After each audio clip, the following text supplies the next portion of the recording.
Hey everybody, this is Dan with Pain Free You. And today I've got the pleasure of doing an update success story with Gigi Cockell. I think I pronounced that right. And she's originally from the UK, but now living in Bermuda. And she has also taken her passion for healing and is now doing coaching, helping people eliminate chronic symptoms and pains. So Gigi, welcome. And why don't you give us a little summary of your journey that led you to the success story a year ago, and after that we can kind of go into what you've been doing since, how you've been feeling, and we'll just let the conversation happen naturally from there. Perfect. Yeah, I mean, I can't believe it's been a year ago since we filmed that. So yeah, for anybody who hasn't heard my story, I experienced a whole bunch of different symptoms, and I was given a whole bunch of different, official diagnoses. So my story with TMS started when I was around 13, where I was initially given my Ehlers Danlos type 3 diagnosis. And alongside this diagnosis, I was given the diagnosis of POTS. So at the time, I was finding it very, very difficult to get out of bed. Every time I would stand up, I would feel incredibly dizzy. It's a very classic POTS story. Right. And this was very debilitating in and of itself. I spent many a night in hospital, always running to A&E, trying to figure out what was going on with me. There were many nights that I actually thought that I was dying, and I wasn't. And it just became progressively more debilitating. So alongside my POTS symptoms, I then developed chronic pain disorders. So I would have fibromyalgia type symptoms. I would have excruciating pain in my chest and in my rib that would stop me from sleeping. My family always described me as the princess and the pea, because I had many nights of insomnia because I just really couldn't sleep, partially because of the pain, and also because I was so terrified about what was going on with me. It was a combination of the two. And so I would have many, many completely sleepless nights. I had chronic fatigue where I would really struggle to get out of bed, let alone go for walks with my family. There was one specific time where my mum tried to make me feel better about the whole situation. She tried to take me out to lunch, and I could barely walk across the restaurant floor. And by the time I actually sat down and made my order, I was too weak to even lift the fork up to try and feed myself. Sure. So it just continued to escalate and become progressively more debilitating. And after that, I mean, I was living life as a real series of boom and bust. I managed to go to uni and I studied biology at Oxford, and then I did my master's in science after. And so I was always very interested in following an academic career, and I really wanted to become a researcher. But it really just became too difficult to continue on. And around this time, I started developing my symptoms of interstitial cystitis. So that was the diagnosis that I was given. But to clarify, yes, exactly. So this was terrible urinary frequency, terrible urinary pain, urgency. I had this incredible pressure on my bladder all of the time. And my symptoms, just so everybody knows, because one of the things that I never really identified with when they gave me that diagnosis is they said, oh, there are flares, it comes and it will go, and it's not always this bad. My symptoms were 24/7, unrelenting, all the time. And so I know a lot of the time when I speak to people with TMS, they say, oh, but it's not only when I bend over, I don't just get a symptom, I have it constantly. And so did I. It was all the time, unrelenting. And I was just searching and searching and searching, and everything that I found was incredibly depressing, because I was given, I can't even count countless chronic diagnoses where every single one was, this is just something that you're going to have to learn how to live with for the rest of your life. Yep. And I just thought to myself, I must be the unluckiest person in the world. I have so many different chronic, incurable conditions. How is it? It's unlucky enough to have one, let alone 4, 5, 6, 7. So I was just wondering, how on earth is this possible? And every time I would research paper after paper for each of these individual conditions, I just became more and more hopeless. And by the end, my symptom experience was so horrendous that I was completely bedbound. I couldn't do anything. I hadn't spoken to my friends and I don't know how long. I was completely isolated from the real world. And I just said to my family, you know, I don't know how I can carry on with this. And fortunately, you know, it was the darkest, roughest time of my life. And this whole journey lasted for over a decade. So this wasn't something that all happened in the space of a year. These were diagnoses that I was sort of collecting over that time. But I was incredibly lucky to have my mum, who was very open-minded, and she discovered this work through Nicole Sachs's podcast. And she listened to some of the success stories on there and thought, oh my goodness, everybody sounds a lot like Gigi. And then she discovered your videos and started going through all of your success stories as well. And she tried to introduce me to the concepts, and I was completely furious. I hated every single suggestion that this could possibly be what it was. I was so entrenched in this has to be something that's structural, because how could pain this severe ever be anything other than that? Right. And it's 24/7, you know, all of the arguments that you go through in your head. And so I took a huge amount of persuasion. It just so happens that in my personal story, I believed in another hypothesis to do with my bladder. I had been told that it was the result of an infection. And so I had gone down that route and fully committed, because I felt like finally somebody was sort of acknowledging my symptom experience and taking it seriously. So I just shelved the concept of TMS and said, okay, I'm not interested in this right now, and I'm going to try and take some antibiotics. And taking those antibiotics was the best decision that I ever made in my entire recovery journey, in my whole TMS journey, because what happened was within 2 hours, my symptoms had gone from what felt like an 11 or a 15 out of 10 unbearable to around a 2 in 2 hours. Okay. And at the time, I mean, I have a biological background. I thought that doesn't make any sense at all. Antibiotics don't work at that rate. The doctor always says to you, it's going to take 24 to 48 hours before you should see symptom relief. And here I was after 2 hours. It was like a miracle, bedbound, and now running around, smiling, laughing, happy, saying, oh, it's 2 out of 10. I'm great. I felt effectively healed. So I decided to carry on taking the antibiotics, and it was fine. Day 1 was okay. Then day 2 was okay. And then day 3 was fine. But on day 4, my symptom experience started to come back, even though I was taking the antibiotics. So at that point, not only had my response been so rapid to begin with, but it also didn't make sense that my symptoms had come back. Because if I had an infection that was so easily and rapidly treated, why now, after 4 days, was it becoming resistant and difficult to treat? Yeah. It didn't make any logical sense. So at that point, I had tried everything. I had been to see every doctor, every specialist that you could possibly see. And I think I was at the stage that many people, when they consider TMS, are at. And I was fully, totally desperate. So I decided to listen to some of the recovery stories. And that's when I began to realize that actually the symptom experience has no bearing. The severity of the symptom experience has no bearing on whether something is TMS or something is structural. So by that point, I put on my scientific hat again. And I thought, well, if I'm going to understand this, and if I'm going to get through this, I need to 100% understand on a neurological or a neuroscientific basis exactly what is going on with me. So I began to research a very, very different type of paper. And the studies that exist, particularly now, I mean, they're coming out all the time, are just overwhelmingly positive and incredible and demonstrate the power of this work. So that was the beginning of my recovery.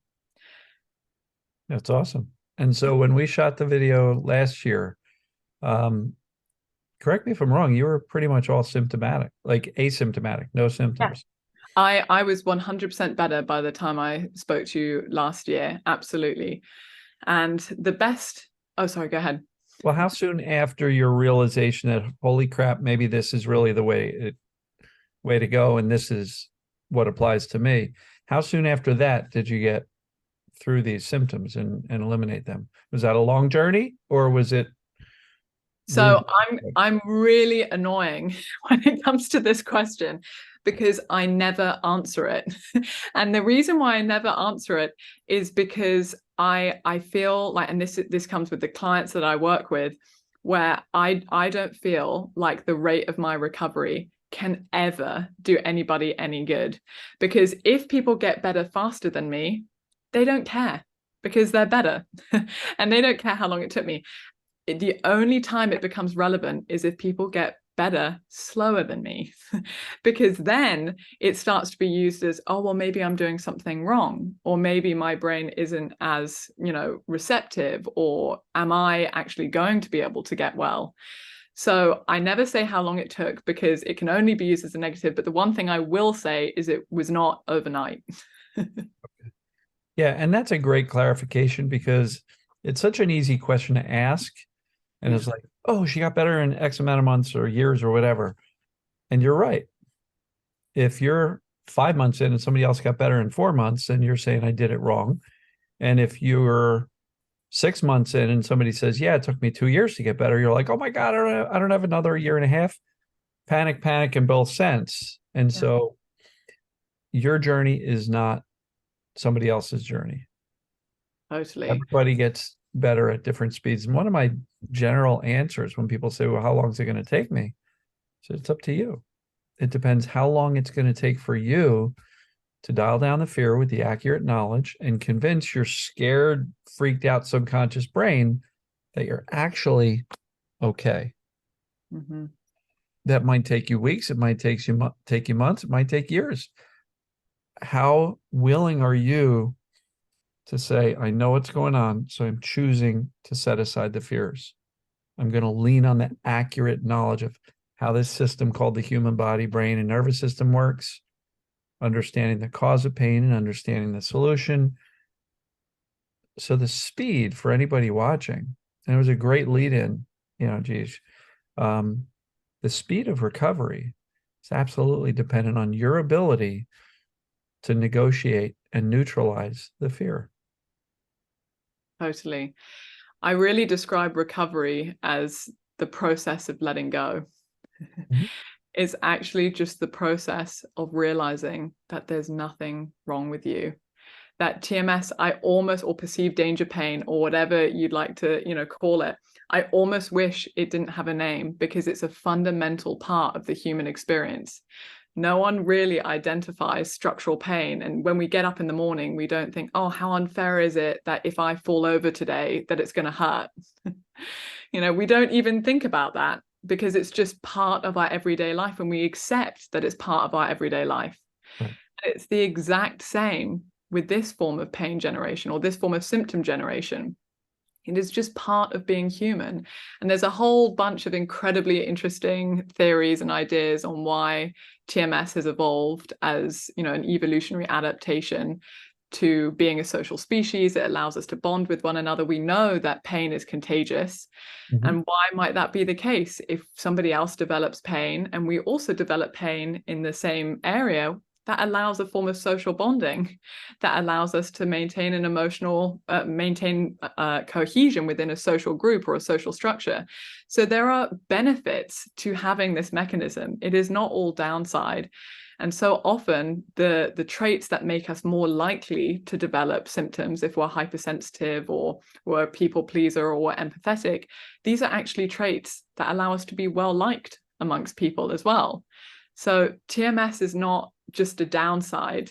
We only give it a name when it's causing us troubles. We never give it credit when it's actually helping us in our life. Yeah, what's interesting is I have a lot of people that are at the tail end of their journey or through it, and they look back and say, getting rid of the symptoms was just one aspect. Mm-hmm. I'm so much more resilient, stronger, happier. I'm a different person for having gone through this experience. And I literally just recorded another success story a few hours before this one with a medical doctor. And this medical doctor was saying how he just realizes one of his triggers was social judgment from other people. and being criticized, or even just the hint. And so he would feel that and he would suppress it, and it would just immediately become this thing that his brain must have perceived as dangerous, because he can, looking backwards, he can kind of link symptoms to certain circumstances. But what he basically said is, I'm so much different of a person. He's actually applying indifference, which is one of my main concepts. He's applying indifference to social situations. So if he was previously so concerned with what other people thought of him, now he's like, so what? Exactly. That's not repression. He feels it. He allows himself to feel it. And then he goes, all right, now so what? Don't care. And he's changed as a human being only because he's gone through this pain experience. Otherwise, that trigger of being super insulted by other people could have carried through the rest of his life. So you're right, there are benefits to it. It's hard to see when you're in the middle of it. Isn't it? But when you're going through it, it's impossible. And I just remember saying to my mum whilst I was on this journey, if I ever see anything good that comes from this, it will be a miracle. And here I am now harping on about the benefits of TMS. Well, not only that, like for you, you're in a very similar circumstance to me, that this experience was a gift for you because now you get to share the gift with others, and you're coaching other people on a full-time basis, as I am. And so most of the people who are out there spreading the word about this, educating, teaching, helping, have their own journeys that they've been through. And honestly, if you've got a coach and they've never had chronic symptoms, probably not going to be great at helping you because they can't relate. 100%. This is something that I see all the time, and something that makes me genuinely pleased that I experience so many different types of diagnoses. And because most of the time when people come and see me, I've actually experienced the symptom myself. I had so many different ones. And I think what that allows you to have is, it allows you not only to sympathize, but to empathize. Mm-hmm. And you can realize that sometimes what you're suggesting people do, the whole process, if you say to somebody, oh, just become indifferent to the pain, that is a really big thing to ask somebody to do. And really, as I said before, the process of recovery, this is not the initial goal and then everything else follows. Recovery is the process of achieving greater and greater and greater indifference. And it is so challenging when you're the person experiencing it. If you know that person has never experienced the severity of the symptoms that you've had, you are going to immediately resent them for asking you to do that, because you think you have no idea what I'm going through. Right. Yeah, it's interesting. But and what else is interesting, I've actually spoken to somebody who helps people with chronic pain through hypnotism. Kind of interesting.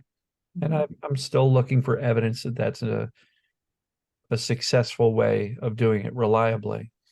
But what was funny was, this woman is taking clients and hypnotizing people to help them with TMS, perceived danger, yet she was still dealing with fibromyalgia type symptoms. And I'm like, well, that's kind of odd. Don't you want to fix yourself first? And even just that language, fix yourself first, is incorrect, because there's nothing to fix.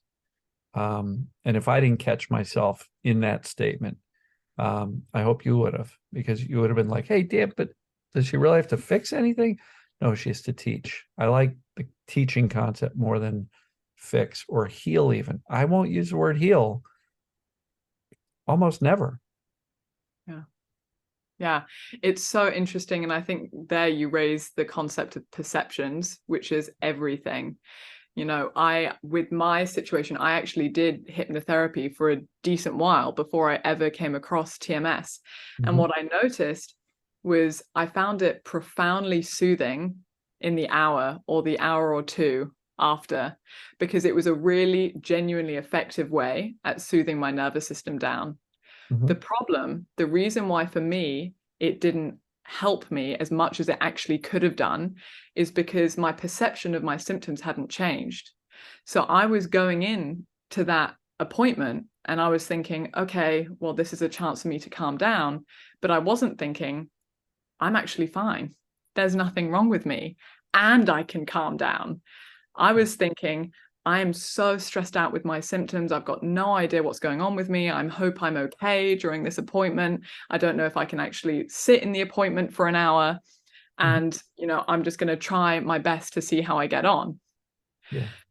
That's, of course, you're not going to reap the benefits of an exercise that soothes your nervous system down when your overall perception of your situation has not changed.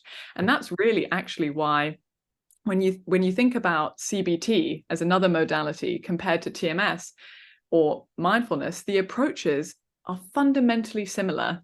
There are many incredibly similar, if not identical, techniques used across all of them. But there is one fundamental difference.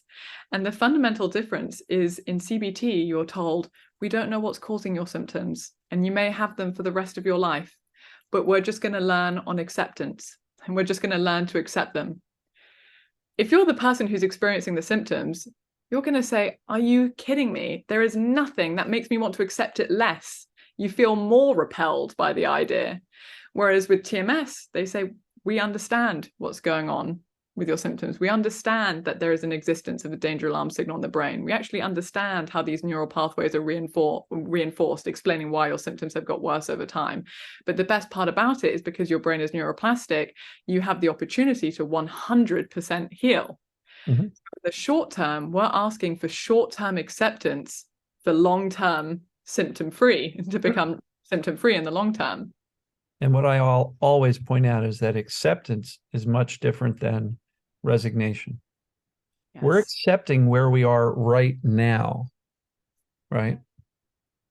Absolutely. But we're not accepting that it's permanent. What's the difference? Like you said, the understanding of what is actually going on, which is why, in the past few months, I've really started nailing down what are the key fundamentals necessary to recover. First is understanding how the system called the human body, brain, nervous system, and pain or other symptoms work. It's a warning signal. You got to understand that. But the second fundamental is, does this apply to me? Without those two fundamentals, how much success are you going to have with a hypnotist or somatic tracking or journaling or, therapy or calming yourself if you don't know what's causing the symptoms, or you know what causes symptoms, but you don't think that's your story?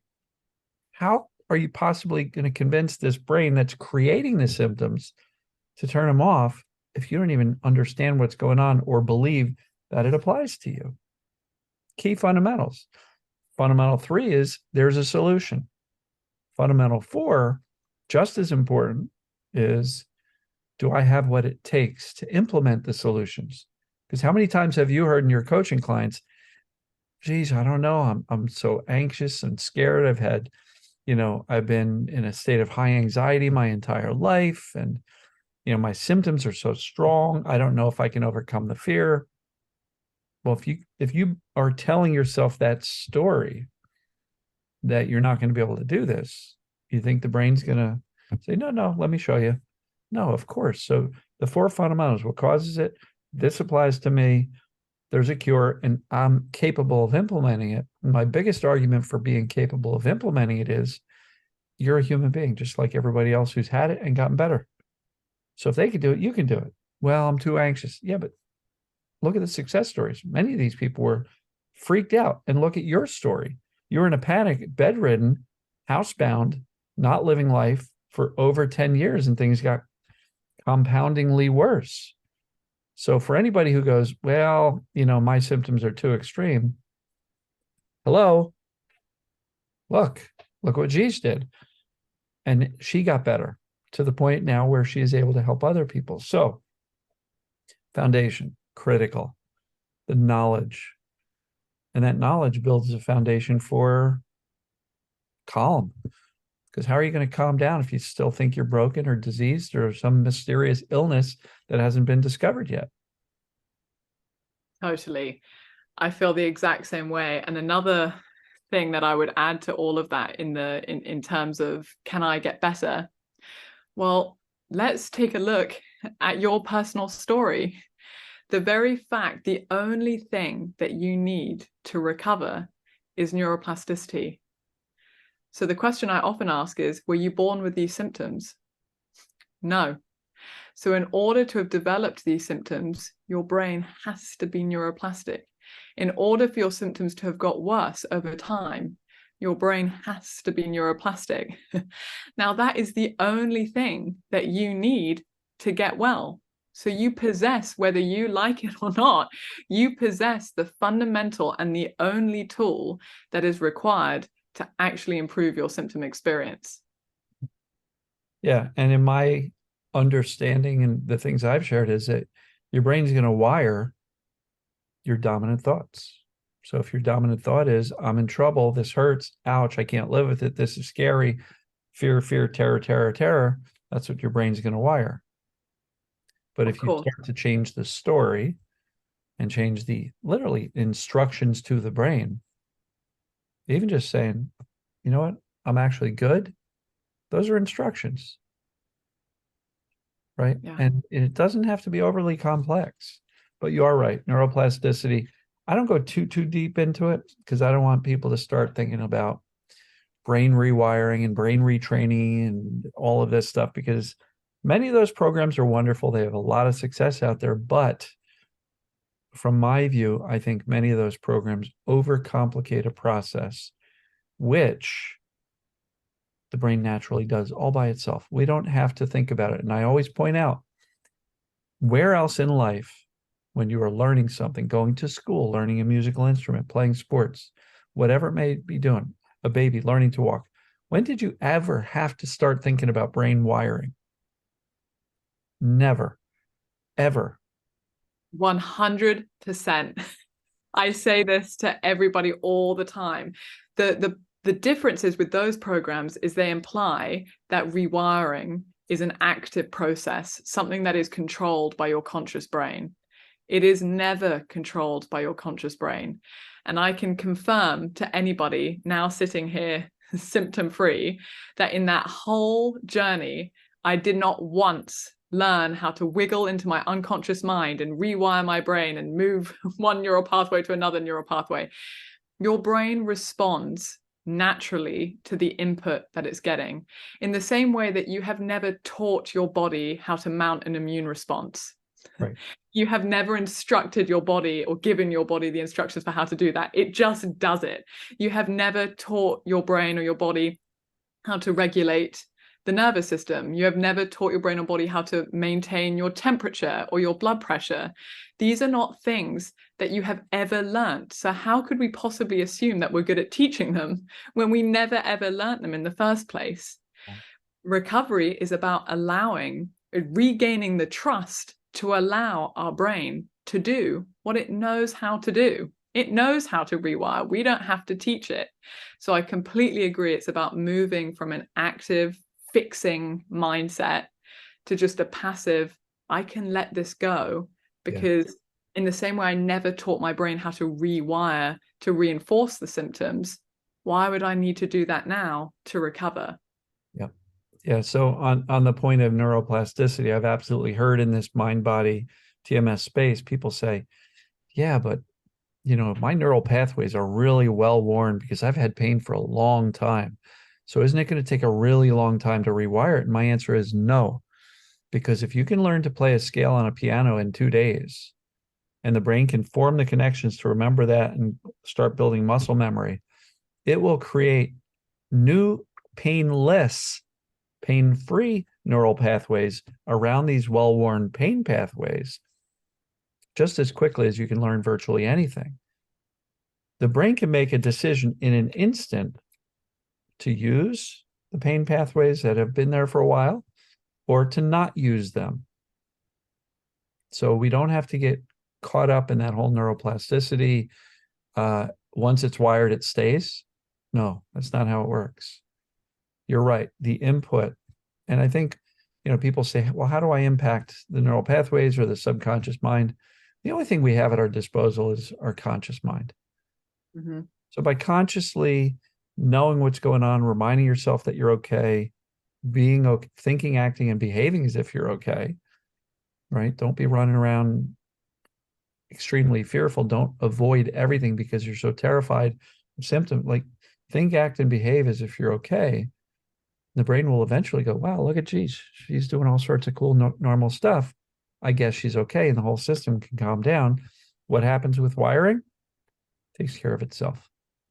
We don't have to, Absolutely. there's a quote that I've shared before. BJ Palmer, he said, nature needs no help, just no interference.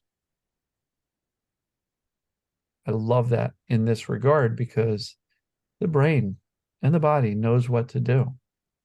Interference literally could be our fear and our thoughts and our worries and our panic and our avoiding and our behaviors. And, interference, even in the gastrointestinal world. I don't know if you deal with a lot of people with stomach issues, but I'm like, so how many supplements are you taking? Well, I'm taking probiotics and these 4 supplements, and it's about 20 pills a day. Like, okay, but you're still stressed out about digestion. So the stress is interference. And what do you think all these supplements and pills and probiotics are? It's more interference.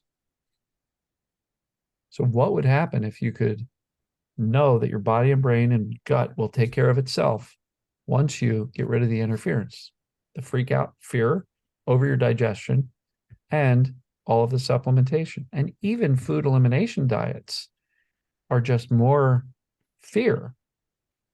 And so, I'm seeing people in my community eliminating food intolerances all the time by lowering the fear, deciding to eat. And if symptoms happen, they go, well, of course, my brain's still afraid. And then they keep doing it. Eventually the brain goes, oh, you can have what you want. Absolutely. And this is something that I resonate with hugely because I didn't even mention it, but I had terrible IBS symptoms for a long period of time.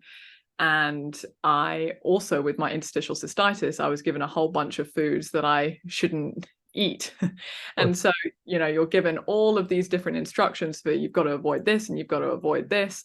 And it just generates so much fear and concern. Mm-hmm. And you start genuinely avoiding those things and you start beginning to view those things as dangerous. And I remember once somebody bringing out some tomatoes on the table and I got butterflies. That's how much I had We're learned. over there, not in front of you. And I wasn't even eating them, but I was nervous to even be in the presence of a tomato because this was something that I was told was desperately bad for my condition. Now I have many different scientific explanations why the IC diet is actually useless and why that is backed up. So just for anyone out there, you can always contact me about my thoughts on the IC diet. But the same was true for IBS. And the thing, as you mentioned, IBS has become a little bit of a beast on its own because there are now so many forms of testing that you can do to investigate absolutely every tiny little thing about your bowel function. And there are so many supplements that you can take. Now, I remember there was a time that I was taking around 15 supplements a day. Now, the most important question that I should have asked myself in this moment is, well, am I feeling fantastic as I take these supplements? No, I'd never felt worse. I'd actually never felt worse. So using an evidence-based approach, at that point, there should have been alarm bells ringing in my head. Well, these supplements are clearly not doing anything because you feel horrendous. And the reason I felt horrendous is because I'd lost the power for myself. I had begun to think that I could only be okay with these things. I had so much fear, so much concern. I was terrified about whether or not I was going to be able to do it by myself. And I had genuinely learnt to view my body as some weak, sensitive, fragile thing when it wasn't. Yeah. So what's fascinating is spoke to a lady a couple of times, and she had such digestive challenges and had eliminated almost virtually every food to the point where she was literally drinking adult medical formula as her only food. Mm-hmm. Like literally, like if you were on a feeding tube, that's what they would squirt into the tube. And that was the only thing she was eating. And she was like, yeah, but I tried all sorts of things, And I'm like, okay, well, like what? And she said, well, even the carnivore diet, which is apparently very popular, very successful at helping people eliminate a whole host of things.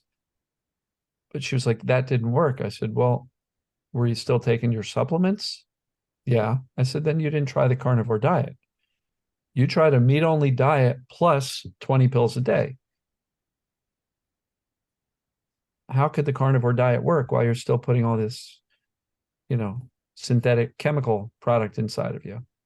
So, look, to the supplement people, if you're getting a benefit by it, wonderful. If you're not, it's likely not the supplement's problem. It's the fact that you're still terrified that you need to take 15 pills a day to lead a healthy life. And so, I don't know. I just think that in your case, all those pills weren't working because you were still, I'm broken, I'm terrified. And the stomach, as we know for anybody who's listening, digestion and immunity are both massively suppressed when we're in the fight or flight stress response. And so if you're all stressed out and you're trying to fix your gut with supplements and probiotics, but you're still stressed out, by design, the brain says, you're in a life-threatening situation. We have to keep you safe. Don't worry about digestion. We got to survive. So you're trying to fix your digestion while being freaked out about your digestion. It's just pouring gasoline on the fire. So I'm sorry, I'm doing a lot of talking here, but I'd love your input on any of this, or if you want to shift a little bit to what does recovery look like, and is 100% recovery available? Because I know you mentioned that some people are looking at the success stories going, yeah, but they're only 95%. So please share with me your thoughts on both of those topics. What does it look like? And can you really get 100% better? So to answer the first one, recovery is all about enforcing safety. Now, safety looks different to every person. So for some people, they might hear this and say, oh my goodness, I'm totally fine. It's just the penny has dropped. I can actually chuck all the supplements out the way and I'm feeling fantastic. And this is it. I'm ready to commit now. But there might be, that's fantastic. That might be somebody's experience, because chucking away the pills in that situation, or chucking away the supplements in that situation, enforces a greater sense of safety. That's liberating for that person. But there will be other people, and I fell into this category, where the idea of chucking my supplements away and chucking some of the medication out the way was absolutely terrifying. And I just didn't want to do it. I wasn't ready. Now, if you fall into that category, that is not enforcing your safety. So if it feels safer now to continue with that and to continue doing that, that is totally fine. That is your path of recovery. The important thing to mention is that your opinion can change at any moment. The way that you feel now is not necessarily the way that you're going to feel in 5 minutes, or the way that you're going to feel next day or in the next week or the next month or the next year. So just be okay with the fact that your perspectives might shift, and what feels safe for you right now may not always be what feels safe for you down the line. And my example of that I feel so wholeheartedly about is my experience with somatic tracking. Now, somatic tracking, when I first started, it was the worst experience I think I've ever had. And the reason why was because I was so terrified of what was going on in my body. So I actually wasn't doing somatic tracking. I was just watching my symptoms and being afraid of them, being absolutely terrified. And that really just reinforced the idea that there was something that was going on, or there was something that was wrong with me. So for the longest time, I wouldn't go anywhere near somatic tracking because I'd had some awful experiences.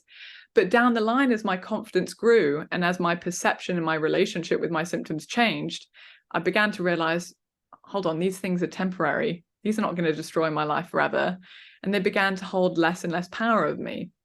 So when I started doing somatic tracking later on in my journey, suddenly it became one of the most useful techniques that I'd ever come across. And it was profoundly beneficial in helping to soothe my nervous system down and to really generate a greater sense of safety that there was nothing going on with me. Right. So the same is true for everything. It's all about asking yourself, what would help make me feel safer in this moment? That's what TMS recovery is. And so just because you hear somebody say, I chucked all of my stuff and I threw all my supplements into the bin, that does not mean that that is the right thing for you to do in this moment. So it's just about tuning in with your own intuition, which is really the gateway to how your nervous system is reacting and how your nervous system is feeling. Right. So, And yeah, I have the same feeling with regard to medication. yes. Because Sarno originally said in his book, stop all physical treatments. And he was even fairly adamant about like pain meds. Later in his career, he softened up on that. My personal view is if you're getting benefit by the pain meds, and they're actually helping, that's a blessing because not all people do get a benefit. So if you do, wonderful. View it as a measure of self-kindness.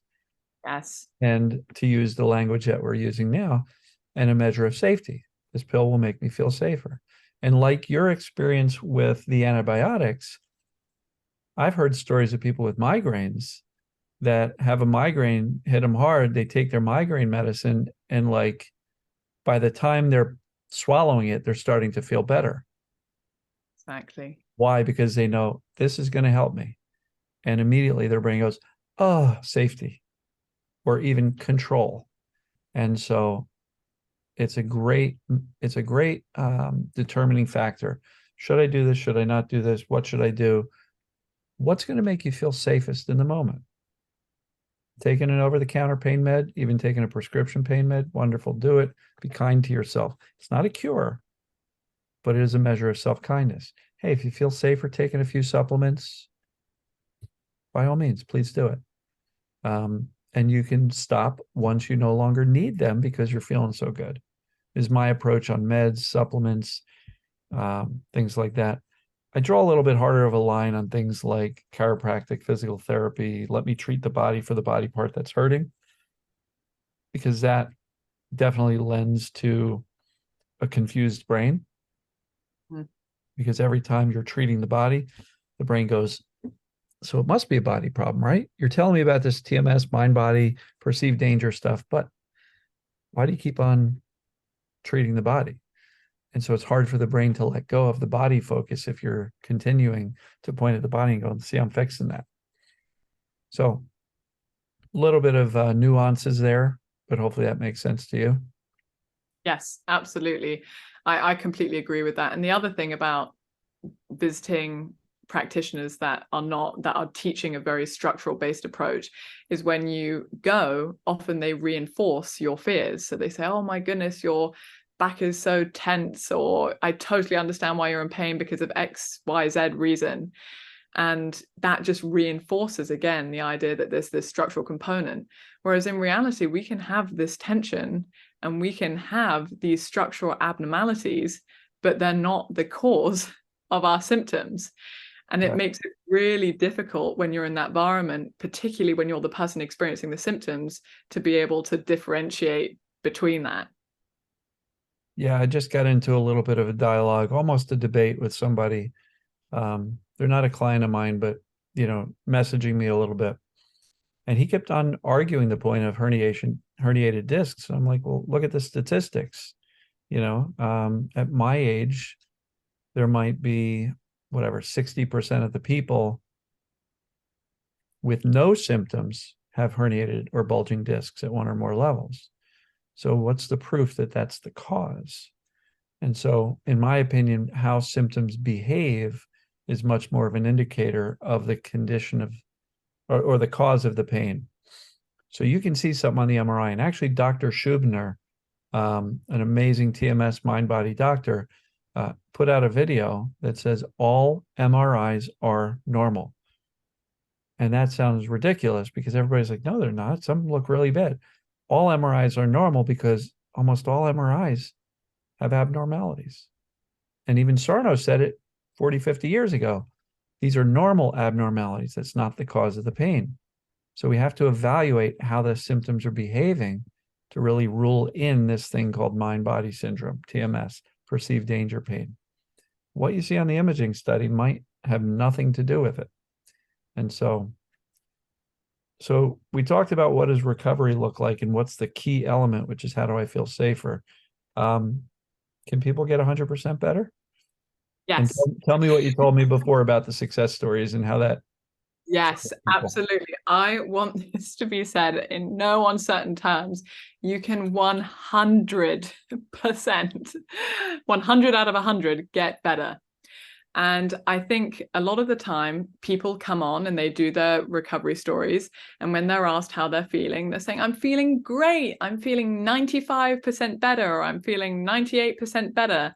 Or, you know, my pain has gone away and I still have a little bit of urgency, but who cares? And for people who are experiencing the symptoms still, you think, that is awful. That's not good enough. I want to be 100% better. And that is true. I completely relate to that experience because that was me, which is why I think it's very important for me to say I am 100% better. But the one thing I would sort of remind people listening to this is different people feel confident to tell their recovery stories at different stages in their journey. So there will be some people who feel so much better that they have the confidence to call themselves recovered.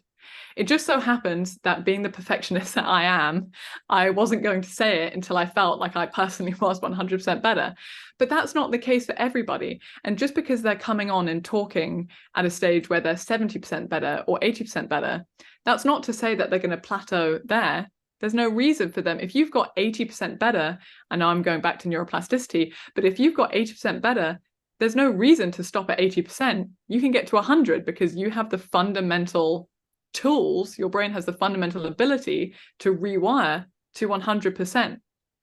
So don't allow people's own recovery journey, which is not binary and it's not finite, to dictate how far along your recovery journey you can go. You can get 100% better if you believe that you can get 100% better. If you start saying to yourself, well, maybe I'll only be able to get 95% better, or maybe I'll only be able to get 80% better, because of the way the brain works through predictive coding, which means it most of the time just predictively generates your experience. So if you have an expectation that you can only get 80% better or 95% better, guess what? That is super likely to be your reality. And you will notice yourself plateauing at that point. Yeah. It's interesting. I was dealing with somebody who had really difficult sitting pain. And to the point where it was like, I'm going to go out on a date. We're going to go to this restaurant, or maybe I won't go to that restaurant because I looked online. I went to the photo gallery and I was checking out their seats. And oh no, they have hard wooden seats. And I'm looking for a place that's got cushioned booths and, you know, really like scouring the internet to find out where you can go on a date because he's so worried about sitting. Of course, expectation is sitting is dangerous. I'm going to have pain. He even told me he would like drink a whole bunch of water so he'd have to get up to go to the bathroom so he could stretch his back. Ridiculous. So this guy got to a point where he was like 95% better through this work, through, you know, working with me. But he was so pissed off that he didn't get rid of that little bit. I was like, why are you focusing on that? Focus on the 95% better. You're virtually doing whatever you want. I know, but it bugs me that I still have this. I said, you know when it's going to go away? When it doesn't bug you anymore. Stop caring about 5%. Get on with your life. Know that you're well. Look at your progress. Don't look at this little 5% left. It'll get better when you stop caring when, or even if it gets better. That's when the rest goes. Because at that point, you're no longer in the recovery journey.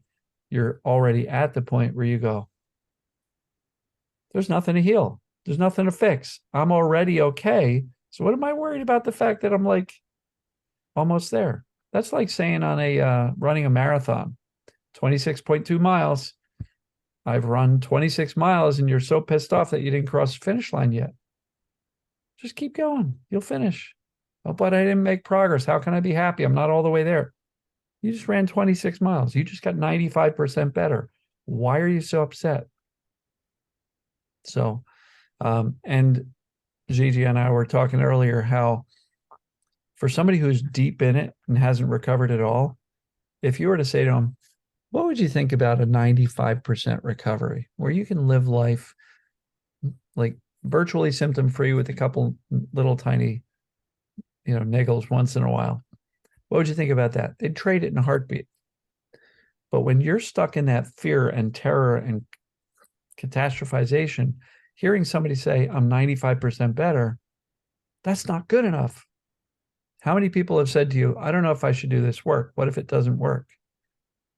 And I say, what if it does and you don't start? It's definitely not going to work if you don't learn about it, make some decisions, and start moving forward. You can choose to stay where you're at by saying, well, what if it doesn't work? I don't want to be disappointed. I'm like, you're already disappointed. You got nothing to lose. Totally. And this is why I think so many of us reach this work when we are desperate, when we literally have nothing else to lose, because only at that point might we consider that this is the reality. And the best part about this reality, as we've just been saying, is you can get 100% better. It's the best reality, but we're almost so scared to allow ourselves to believe that, because I think so many of us have been through so many different stages, and this was my experience of different treatments. And when they don't work, you just gradually lose hope, and your internal protectors build up more and more because they say, oh, don't believe this. This is definitely too good to be true. Yeah, what's interesting is the gentleman I spoke to earlier had some good success with the mind-body TMS approach, and then symptoms came back. And so let's touch on that briefly. Oh, I love this topic. So before I share my view on it, why don't you let me know what your take is if symptoms come back and what perhaps would be the best way to respond to that? So the way that I view this, I started off thinking about this from the context of people talking about remission.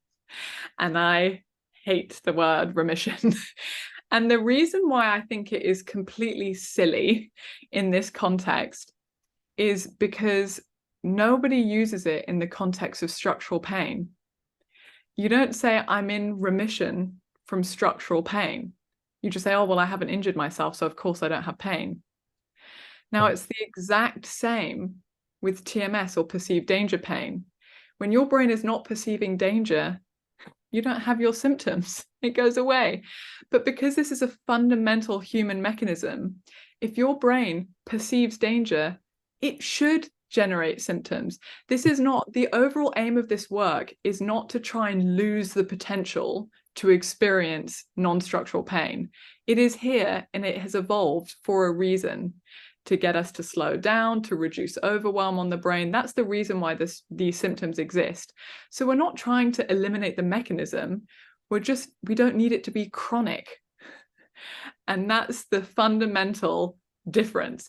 So in the same way that we never say we have remission from structural pain, I don't think that we should say we have remission from chronic pain, because the pain never has to be chronic. It's just a part of being human.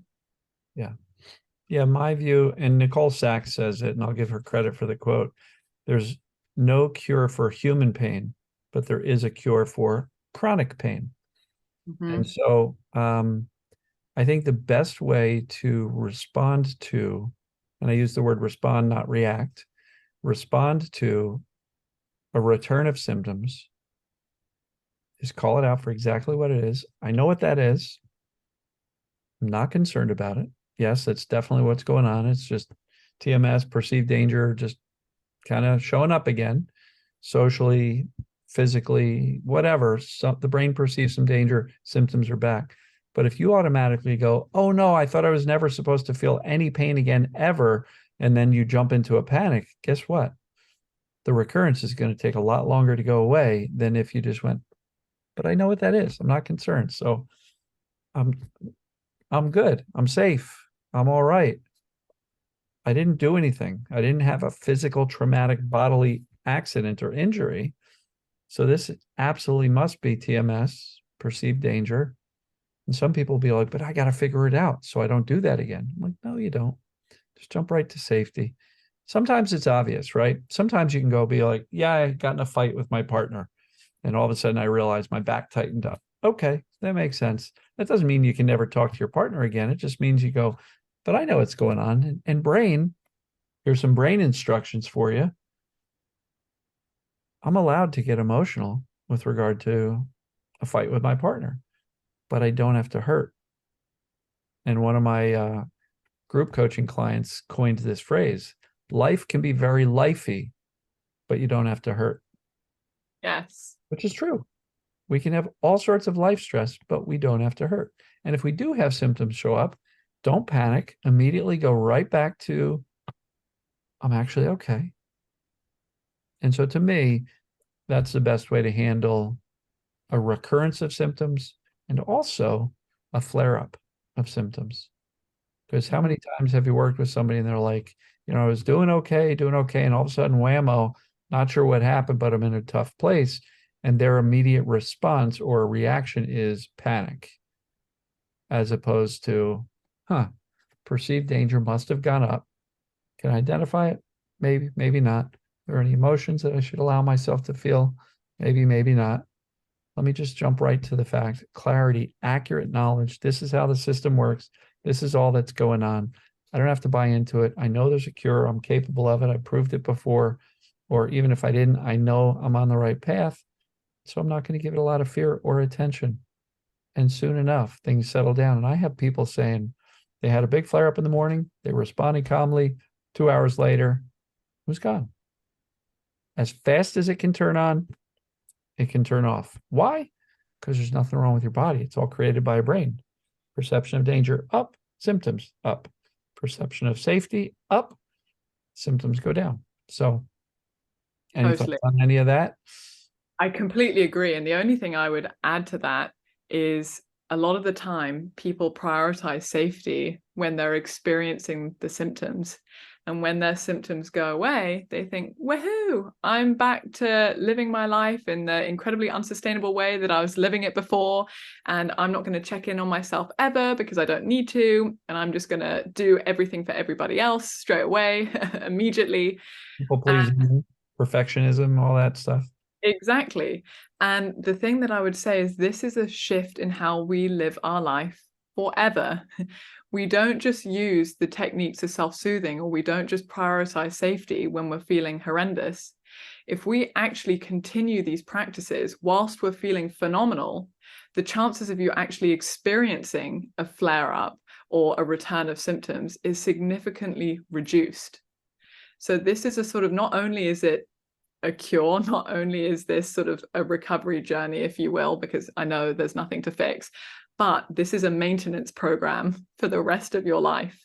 And this is just part of being human. If we look after ourselves, we're less likely to perceive danger. Yeah. So one thing I just want to point out, people have asked me, I don't know how many times, countless times, Dan, what's your daily routine to make sure you don't get TMS again? My answer is, I don't have one. But what happens is, as you ingrain these concepts and this core belief that I'm actually okay already, that emotions are safe, and I don't have to listen to and buy into all these fearful thoughts, and I can respond calmly to any symptoms that show up, and frankly, any circumstance that show up, and I'm going to focus my attention on engaging in life. That becomes how you live, not something you do daily. Because if you're doing it daily, you haven't absorbed it. And so I don't think recovery is because of something you did or that you will do. I think it's more a matter of a deep knowing. It went from intellectual book knowledge, video knowledge to, holy crap, I'm actually okay. And when you get that deep knowing, it's who you've become more so than what action should I take? What behavior should I do? What protocol, what tool, what technique, what should I do? Totally. And there's no specific tool or technique that will ever exist, because what makes you feel safe in that moment will depend on the day. And so you. Yeah. Exactly. And your reactions, what's happened to you, all sorts of different factors. So the only thing that I would actively do throughout the day that I just do naturally, it's a habit of mine now, is I'll just check in with myself and I'll say, how am I feeling? How am I actually feeling? Now, that's not a specifically difficult or complex or time-consuming activity. That's probably something that I should have been doing my whole life, but I never was. And so that's one new addition to something that I do actually do more often now than I did previously, that I have found to be enormously helpful at just making sure that I'm taking good care of myself. But this isn't something that just applies to people with TMS. That would be good advice for people who've never experienced chronic symptoms in their entire life. So this is just really optimizing a healthier life for everybody. Absolutely. I agree. And what's interesting is that, I talk about, a lot of this stuff and how to respond to sensations or emotions and even our own negative thoughts. I've often thought that a lot of what I share and what you're obviously in agreement with and sharing with your clientele, this stuff should be taught to like third graders. 100%. Like if we were taught these tools, life habits as a child, I don't think we'd have all this chronic symptoms as adults. I completely agree. I think that these are fundamental life lessons on learning how to be more compassionate towards yourself, learning your worth, learning how to be authentically you. These are not things that should only apply to people who are struggling. They should apply to absolutely everybody. And I think the earlier people can understand these things about themselves, the less likely it would be, as you just said, to develop a lot of these chronic symptoms. So one of the concepts which I suggest often is begin to re-engage in life, like start to live your life more, do more normal things, engage your brain in something other than monitoring and managing and staring at your symptoms, right? What would you say to the person who says, but Dan, I don't have a life. I'm bedridden. I've got no life, no social life, no friends, no real true support system. What am I supposed to do? How am I supposed to get better if I can't live my life yet? That's a tricky situation. Of course it is. And my advice would be, we're going to take it one step at a time, because there will be many different things. At that point, you think, okay, well, clearly you feel like aspects of your life are lacking. So rather than jumping straight into a pool which already exists, sometimes we have to build the pool. Sometimes we have to build the social network. Sometimes we have to incorporate work or discuss what are you actually interested in life. And sometimes you might not know, and that's fine. But initially, the process is just trying. Now, the one thing I will say is there is a difference between pushing through, because living your life because somebody has said you have to live your life and that's how you're going to recover from TMS, and actually having the genuine confidence that there is nothing wrong with you, and for that reason you can live your life.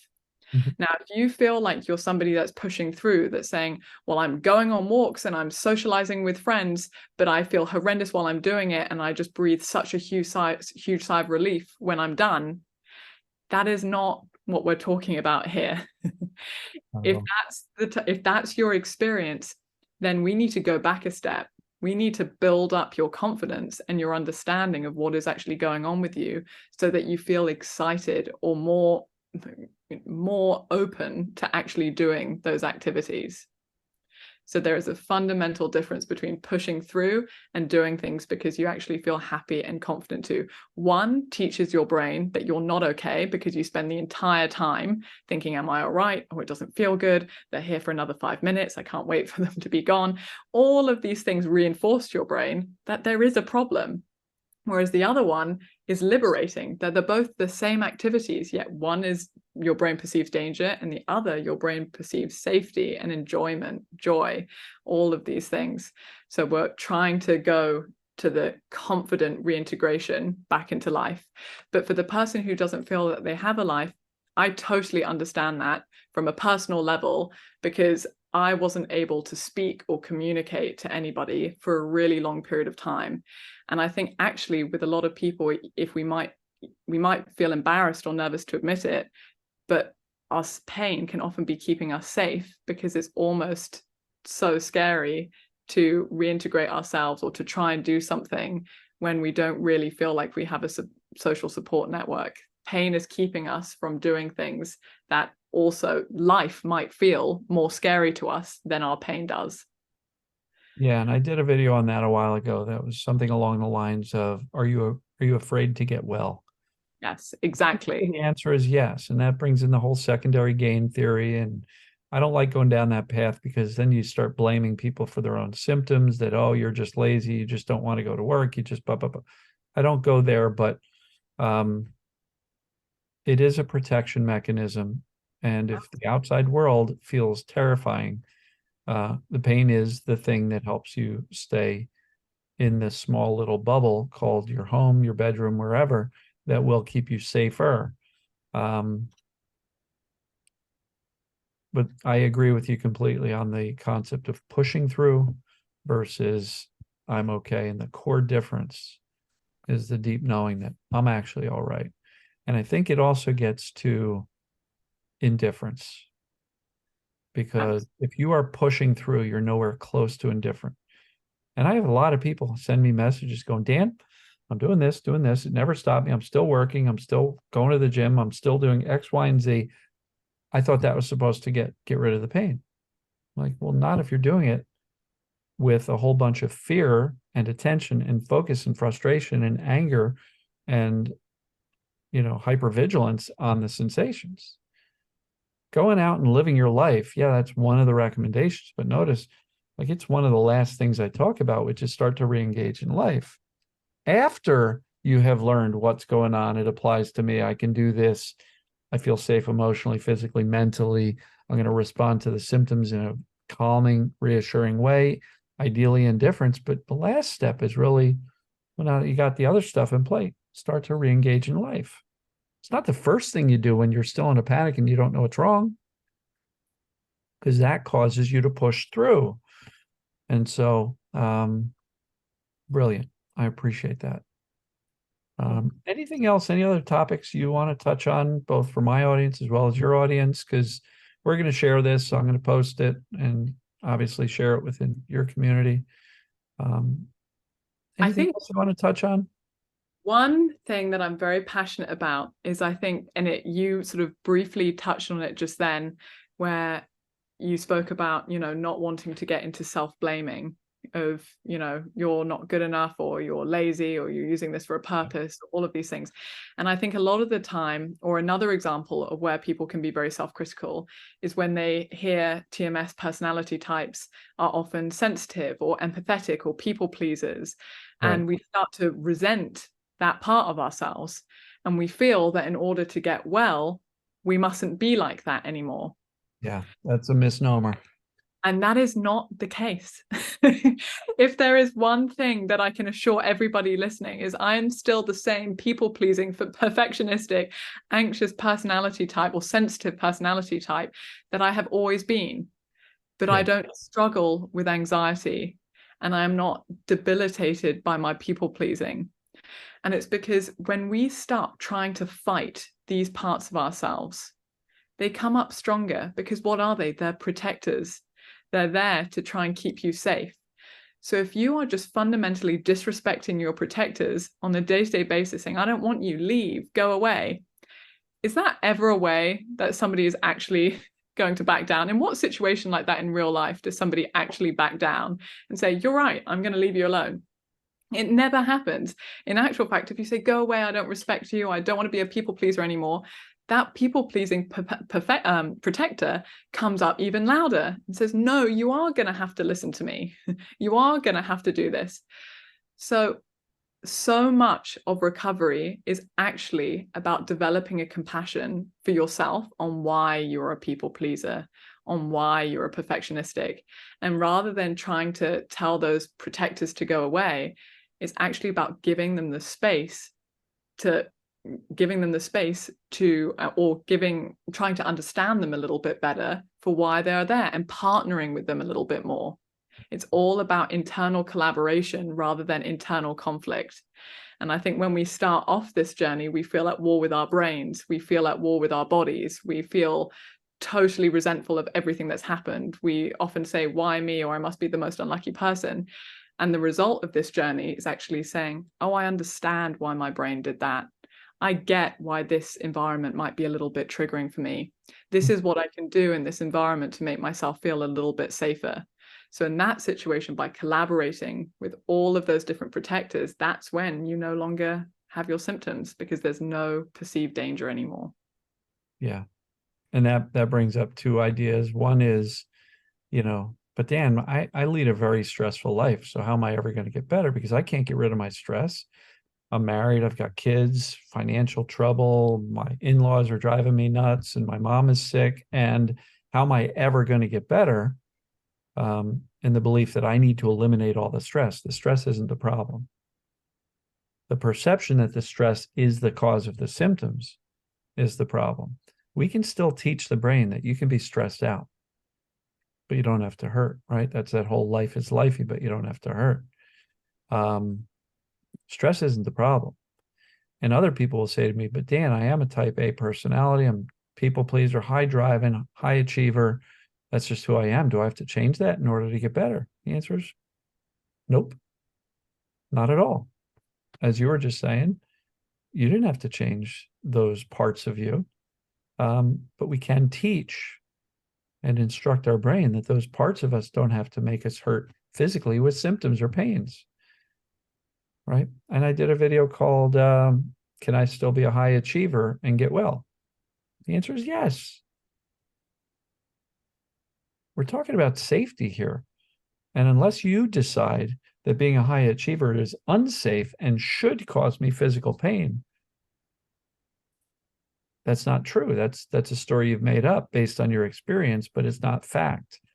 I'm still a high achiever. I'm still very stressed out often with this pain community. I've got a large number of people reaching out to me, many people in a high state of chaos, very stressful. I've had relationships up and down and sideways and very stressful, and no chronic pain. I'll get a little bit of a back twinge once in a while, but I know what it is. I don't buy into the fear. Kind of accept what's going on, and it goes away. So I'm loving this conversation. Me too. I could talk for hours about all of this. Very cool. Anything else you'd like to add for my audience, for your audience, for anybody who's going through this? Or I think we covered a lot. Yeah, we did. We've covered a huge number of different conversations. And each of those conversations have different nuances and different details, which you could delve into and into far more detail. But I think the thing that I would finish with is, you may feel at this moment in time listening to this that you still are the one person that can't get well, and you still are the person that has the symptoms that are too severe. Or you have been told or be given a diagnosis by your doctor that means that your symptoms are the ones that are chronic. And I would just highly, highly encourage you, or I would just want you to know that everybody feels that way. And that you are not the one person that has those doubts. And you are not the one person that has ever felt that way. In actual fact, I have never worked with somebody who hasn't said each one of those things at least once. So that is how common a thought that is. In my experience, it's 100% of the time. So if 100% of people are saying this, and I can tell you, it's not 100% of people who aren't seeing any change, everybody is getting well, it goes to show that these thoughts will not hold you back forever. These are just normal, everyday thoughts when you're at the beginning of this journey. But just give it a go, because fundamentally, the most important piece of advice that I could give anybody is that there are two things that are required for a TMS journey, if you will, and it's persistence and it's patience. Because you will have moments where it might feel overwhelming. You will have moments where you revert back to old ways of thinking and think this is horrendous, or I don't want to do this. And everybody has those thoughts because these are dominant neural pathways that have built up in your mind. So it is normal when your brain is tired to slip back into those old neural pathways and ways of thinking. But that is okay. And that is just part of the journey. And if you can just persist and take one day after another and look at your evidence list and remind yourself of why you're okay and why it's okay to let go, you will get there. You will. Wonderful. Gigi, I really appreciate it. It's so important to share the journey. It's so important to share the hope, the optimism, but more so the mindset that you can actually get better. And I believe absolutely that we can all get better. Totally. Dr. Schubner and Alan Gordon ran a boulder back pain study. And one of the things that Alan spoke about in his book, I think, was we tried to figure out in advance how many of the people that were applying to be part of this study were not going to qualify because they had a true, legitimate structural problem, right? And they were estimating, I don't know, maybe 10, 15% of people would have a true, legitimate structural problem that was absolutely not behaving like TMS or perceived danger pain.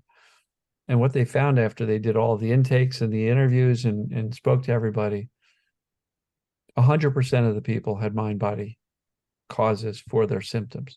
100%. And I think they had over 100 people. So it wasn't even like there was 5 people out of 100 that had a true legitimate body problem, structural problem, injury, whatever it may be. They didn't find a single one in their intake. And as a result, they also got exceptionally great results. What else was really interesting was in that boulder back pain study, they focused on knowledge, safety. Mm-hmm. And they did pain reprocessing therapy, which is essentially a way of teaching the brain that you're actually okay and the movement's safe or whatever. You know how much emotional work they did in that? So the people who say, oh, you got to do all this deep dig and emotional work in order to get better, they proved it. You didn't have to. And I have a lot of people that have tried all the emotional work and come into my community and they stop journaling, they stop writing. Now, I still think it's really important to teach your brain that emotions are safe. And we do that by allowing ourselves to experience the right now emotions without judging ourselves harshly, but without getting lost in the story behind the emotions. It's still important, but it's not a main focus for me. And a lot of people are getting better without doing any deep emotional work. They're just focusing on safety, safety, safety. And that includes emotions, but safety is the key. Mm-hmm. Mm-hmm. Absolutely. Absolutely. All right, Gigi, I really appreciate this. This was a great conversation. I enjoyed it immensely. And so, yeah, we're going to wrap this one up. It'll probably take 3 to 5 days for this video to get posted. So keep an eye on the YouTube channel or the Facebook group, wherever you kind of follow along. And feel free to share it. And, oh, real quick, if somebody were to be interested in speaking with you, do you want to share audibly here? And then I'll write it down and put it in the description. What is a website or a way that people can find you? So the website is www.thepainpractitioner.com. And the email address, if anyone wants to email me directly, is info@thepainpractitioner.com. And I'm sure Dan will put the information in the description. Okay. And do you have social media channels like Instagram, YouTube, any of that stuff? Yes, I am famously less good at social media, but I'm getting more into it. So I've just started an Instagram, which is also the Pain Practitioner, I think is what it is. So I'll make sure that that's included as well. Okay, so at the Pain Practitioner on Instagram, thepainpractitioner.com is a website, and info@thepainpractitioner.com for email. Gigi, I really appreciate you. I'll be sure to share those links in the description, both on Facebook as well as YouTube. And if I can ever do anything for you, by all means, reach out. even if it's just, hey, Dan, let's talk. I got some ideas. I want to brainstorm or just talk about it. Would love to do that. So keep in touch. I appreciate you. And, thanks for sharing your experience and your wisdom. Thank you so much. I had the best time, and I really hope that some of this resonated with people, and keep going, everybody. I know it will. Thanks again. Thanks.